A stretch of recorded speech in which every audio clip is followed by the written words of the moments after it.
क्या आपने अपनी ज़िंदगी में उस वक़्त उस एनर्जी को कभी कैलकुलेट किया है जो आप दूसरों को कंट्रोल करने की कोशिश में ज़ाया कर देती हैं? आप चाहते हैं कि लोग आपको समझें, आप चाहते हैं कि आपके दोस्त आपको प्रायोरिटी दें, आप चाहते हैं कि आपके घर वाले आपकी बात मानें, आप चाहते हैं कि कोई भी आपको इग्नोर ना करे और इसी चाहत में हम इस कदर पड़ जाते हैं कि हम ये चाहने लग जाते हैं कि कोई भी इंसान हमारे बारे में गलत राय ना बनाए और जब लोग आपकी मर्ज़ी के हिसाब से आपके साथ बिहेव नहीं करते तो आप परेशान हो जाते हैं, ओवरथिंक करते हैं और बार-बार सोचते हैं कि इसने मेरे साथ ऐसे क्यों किया, इसने मुझे मैसेज क्यों नहीं किया, लोग मेरे बारे में क्या सोच रहे होंगे। और इन्हीं परेशानियों में आप अपनी बहुत सी एनर्जी और वक़्त ज़ाया कर देते हैं और उसके साथ-साथ ही ओवरथिंक करते हुए आप हर वक़्त टेंशन और प्रेशर का भी शिकार रहते हैं। लेकिन आपको समझ नहीं आता कि आप इस साइकिल से किस तरह निकलें। तो आपकी इस परेशानी का हल ही हम आज की वीडियो में जानेंगे। आज की वीडियो में हम समरी करेंगे द लेट देम थ्योरी किताब की, जो कि मेल रॉबिन ने लिखी है,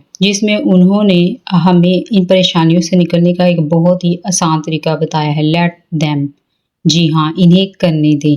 मेल रॉबिन की किताब द लेट देम थ्योरी जो है उसका बुनियादी ख्याल यही है कि आप दूसरों की ओपिनियंस और डिसीजंस को कंट्रोल करने की कोशिश करना छोड़ दें, क्योंकि एक रियलिटी यही है, आप दूसरों को कंट्रोल नहीं कर सकते लेकिन आप अपना रिस्पॉन्स ज़रूर कंट्रोल कर सकते हैं। मिसाल के तौर पर आपके दोस्तों ने कहीं जाने का प्लान बनाया और आपको नहीं बुलाया। आपके पास दो ऑप्शन है। पहला ऑप्शन, आप सारा दिन सोचते रहें कि उन्होंने मुझे क्यों नहीं बुलाया, क्या मैं उनके लिए इम्पोर्टेंट नहीं हूँ, इन्हें कम से कम मुझसे डिस्कस तो करना चाहिए था। और फिर आप नाराज़ हो गए, शायद आप स्टेटस लगाएं, शायद किसी से कंप्लेन करें और सबसे ज़्यादा इस सिचुएशन में किसका लॉस हुआ? आपका अपना सुकून खराब होगा। दूसरा ऑप्शन क्या है? लेट देम, इन्हें जाने दें। अगर वो आपको शामिल नहीं करना चाहते तो इट्स ओके। आप इनके डिसीजन को कंट्रोल नहीं कर सकते लेकिन आप अपनी चॉइस को कंट्रोल कर सकते हैं कि आप ऑप्शन 1 सेलेक्ट करेंगे या ऑप्शन 2 सेलेक्ट करेंगे। क्या आप खुद को परेशान करते हुए अपना सुकून बर्बाद करेंगे या खुद से एक दूसरा सवाल पूछेंगे कि अब मैं क्या करूँ? और यही वो जगह है जहाँ पर लेट देम थ्योरी हमें ये बात समझाती है कि लोगों को छोड़ दो, क्योंकि सिर्फ इन्हें लेट देम करना काफ़ी नहीं है। इसके बाद आता है लेट मी, यानी इन्हें वो करने दें जो वो करना चाहती हैं और मुझे वो करने दो जो मेरे लिए ठीक है। अगर कोई आपको रिस्पेक्ट नहीं देता तो लेट देम, और लेट मी ये खुद को फैसला करने दें कि मुझे ऐसे रिलेशनशिप में कितना इन्वेस्टमेंट करना है। अगर कोई आपको बार बार इग्नोर करता है तो लेट देम, और लेट मी यानी खुद को ये अलाउ करना और खुद को ये डिसीजन देना कि आप अपनी एनर्जी वहाँ लगाएं जहाँ पे आपकी कदर की जाती है। अगर कोई आपको पसंद नहीं करता तो लेट देम, इन्हें जाने दो। और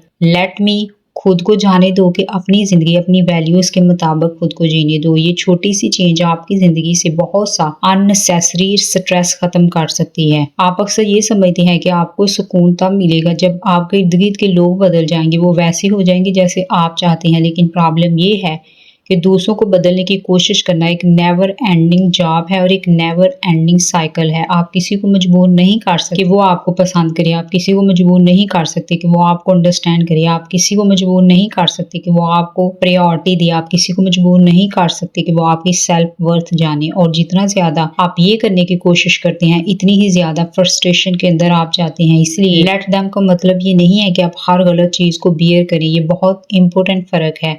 अगर कोई आपके साथ बुरा सलूक करता है तो लेट देम का मतलब ये नहीं कि आप खामोश रहें और उसे बियर करें। इसका मतलब है पहले दूसरे इंसान के बिहेवियर को एक्सेप्ट करें कि ये शख्स इस वक्त ऐसा ही चूज कर रहा है अपने लिए। फिर लेट मी, खुद के लिए खुद चूज करें और अपना फैसला खुद करें कि मुझे इस सिचुएशन में क्या करना है। मसलन अगर कोई ऑफिस में आपका कोई कलीग आपका सारा क्रेडिट ले लेता है तो आप इसे कंट्रोल नहीं कर सकते, तो आप इसे समझा नहीं सकते हो कि वो गलत है। लेकिन आप एविडेंस ही अपने बॉस के सामने या मैनेजर के सामने रख के प्रोफेशनल अंदाज में बात कर सकते हैं और फ्यूचर में अपनी वर्क विजिबिलिटी को ज्यादा बेहतर कर सकते हैं। यानी लेट देम बिहेव, उन्हें बिहेव करने दो, but let me respond wisely.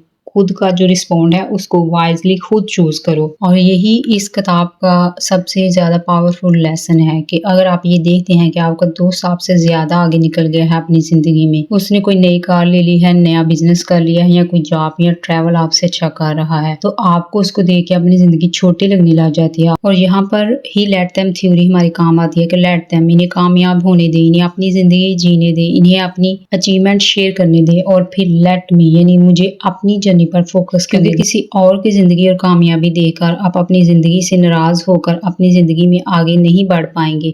आपका असल कंपटीशन दूसरों के साथ नहीं है, आपका असल कंपटीशन अपने कल वाले विजन के साथ है। अगर आप कल से बेहतर हो रहे हैं, आप अपनी जिंदगी में इम्प्रूव कर रहे हैं, तो आप कामयाबी की तरफ जा रहे हैं। एक और बहुत ही कॉमन सी प्रॉब्लम जो कि हमारी सोसाइटी में बहुत आम पाई जाती है कि लोग क्या कहेंगे। करियर चूज करना हो, कोई बिजनेस स्टार्ट करना हो या कि इवन डेट शादी भी करनी हो, तो भी हमारे जहन में एक ही सवाल आता है, लोग क्या कहेंगे। लेकिन लेट देम थ्योरी यहाँ पर कहती है लोगों को अपनी ओपिनियन रखने दें, लेट देम टॉक, इन्हें बोलने दें। क्योंकि जिंदगी में कुछ लोगों को आप एम्बिशियस लगेंगे, कुछ लोगों को आप लेजी लगेंगे, किसी को आप सिंपल लगेंगे और किसी को आप बहुत डिफरेंट लगेंगे।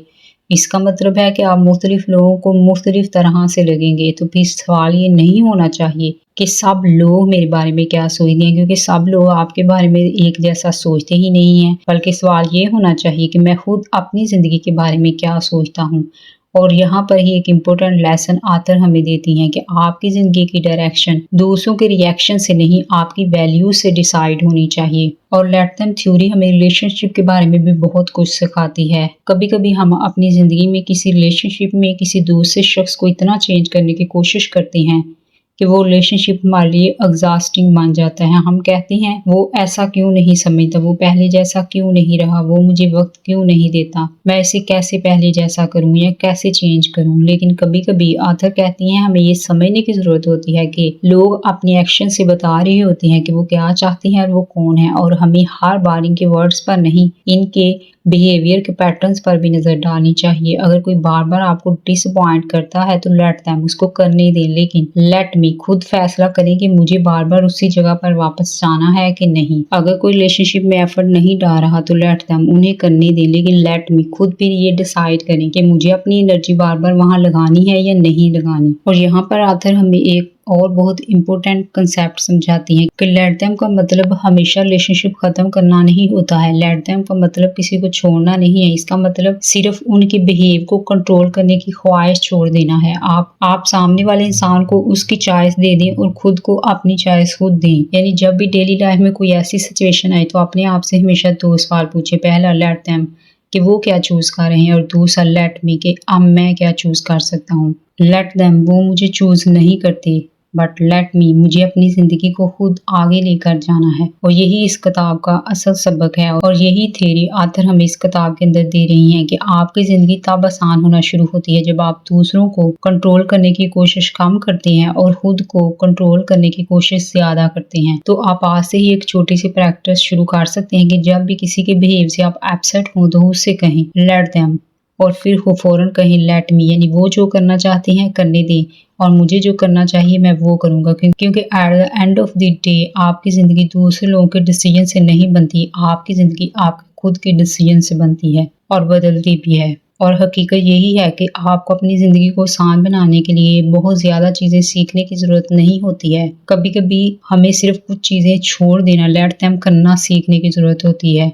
और अगर आज से आप सिर्फ यही एक प्रिंसिपल अपनी ज़िंदगी में अप्लाई कर लें तो शायद नहीं यकीनन आपकी बहुत सी वो परेशानियां ख़त्म हो जाएंगी जिन्हें आप सालों से सॉल्व करने की कोशिश कर रहे हैं। और अगर हम इस पूरी बुक को एक जुमले में समेटें तो हमने सीखा कि लोगों को बदलना आपका काम नहीं है, अपनी ज़िंदगी को बेहतर बनाना आपका काम है। तो जाते जाते याद रखिए, पढ़िए नहीं समझिए और ज़िंदगी को आसान बनाइए।